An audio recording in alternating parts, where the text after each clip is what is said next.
um consenso, de certa forma, construído no que diz respeito ao custo-efetividade não poder ser o único critério para o estabelecimento de novas terapias.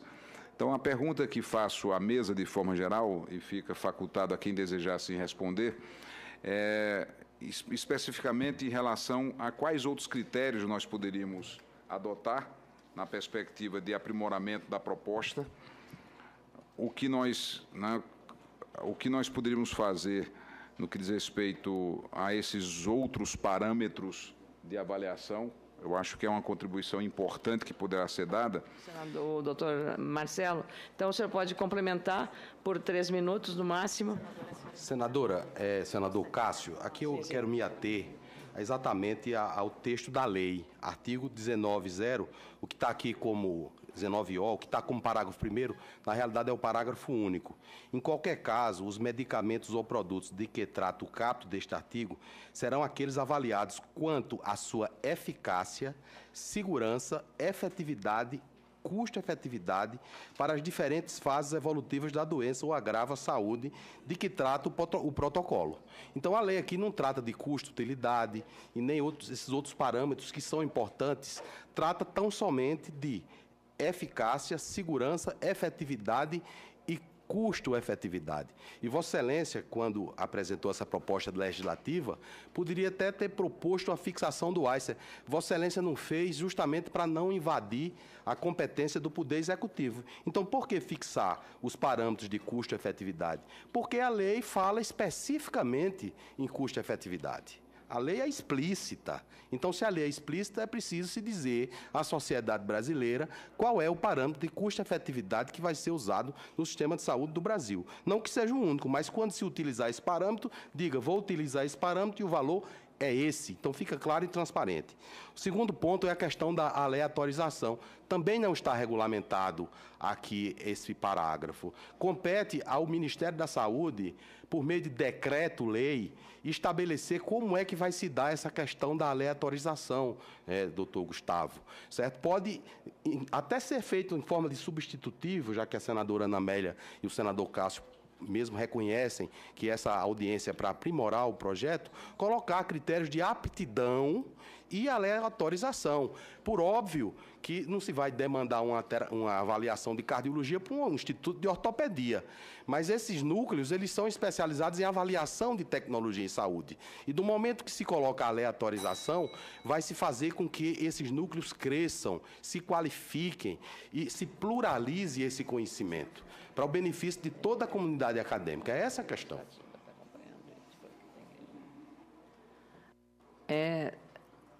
Doutor, agora eu passo para o doutor Gustavo para comentar, depois o doutor Tiago, a doutora Cariz e o doutor Denizé também por 3 minutos, porque aqui vão ser bastante coincidentes os pontos de vista.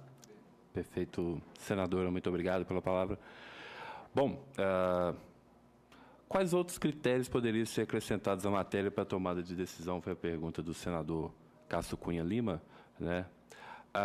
Como acho que foi exposto, nós temos já para estabelecimento do limiar de custo-efetividade, uma complexidade intrínseca no estabelecimento de um único limiar, como a doutora Cariz bem colocou. Nós temos diversas formas ou diversas possibilidades e talvez diversas impossibilidades de ter um parâmetro de efetividade homogêneo, como o QALY. O QALY seria o melhor dos mundos para nós, mas nem sempre é possível determinar esse QALY, principalmente porque o QALY depende de uma validação de dados para o contexto populacional brasileiro. Isso ainda é recente para nós. A definição desses critérios para a população brasileira ainda é recente.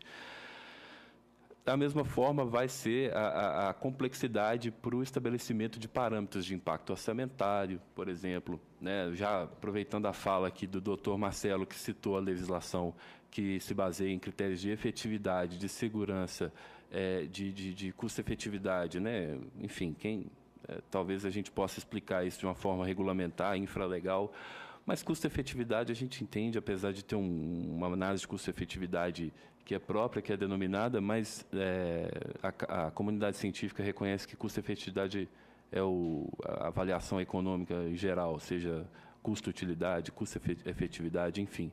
Da mesma forma, não temos critérios estabelecidos e não há uma demanda por estabelecimento de qual é o critério de eficácia ou efetividade a ser considerado. E um grande desafio é esse, termos dados de eficácia e efetividade, principalmente de efetividade, que são os dados de vida real. Esses seriam os dados importantes para a nossa tomada de decisão e para compor o parâmetro de custo-efetividade. Temos um campo de incerteza, senador Cássio Cunha Lima, e a área ainda está se evoluindo, e ela está evoluindo rápido. A gente tem diversos estudos sugerindo parâmetros. Obrigada. Doutora Carize e depois doutor Denizar. Bom, acho que todos estamos na mesma linha, concordo com o Marcelo. O limiar é algo importante, precisa ser trabalhado. Talvez o meu comentário, e respondendo ao senador que me questionou, Cássio, né, sobre outros critérios, a Conitec poderia ser mais explícita em relação a quais os critérios estão sendo utilizados, quando a tecnologia é incorporada ou não e por que ela foi explicitamente definida. Acho que isso pode ser melhor elaborado, porque a gente sente falta nas avaliações. Às vezes é por segurança, às vezes é por efetividade, às vezes é por custo, mas que venha isso explicitamente. E quando for o ICER, eu concordo, eu acho que tem que ter um ICER para tomada de decisão. Talvez a lei possa solicitar que isso seja feito, porque hoje ainda não é feito nessa maneira tão explícita, quais os parâmetros e como são feitas as escolhas. E em relação ao segundo ponto das instituições, também não são todos os NATs, todas as instituições que podem trabalhar com isso, mas quais os quesitos essas instituições, quais as qualificações elas deveriam ter para fazer parte do rol das instituições que teriam competência de trabalhar, e aí sim, com competências semelhantes, haver um processo de distribuição aleatória dos pareceres, e isso também pode ser mais explícito, definido e transparente. Então, acho que essa seria a minha sugestão.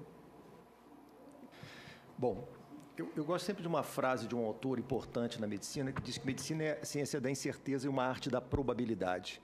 Esse é o cenário da nossa prática e da nossa tomada de decisão. Quer dizer, nós não podemos, por conta de uma incerteza, deixar de definir parâmetros. E há métodos hoje para poder, de alguma forma, definir o quanto é essa variação. Por que eu trago isso? Porque essas mesmas incertezas acontecem para países que definem o seu ICER. Reino Unido, países, Canadá e assim por diante. Nós temos hoje métodos para refinar essa incerteza. E isso é um ponto importante só para reforçar a necessidade de um parâmetro para determinadas intervenções.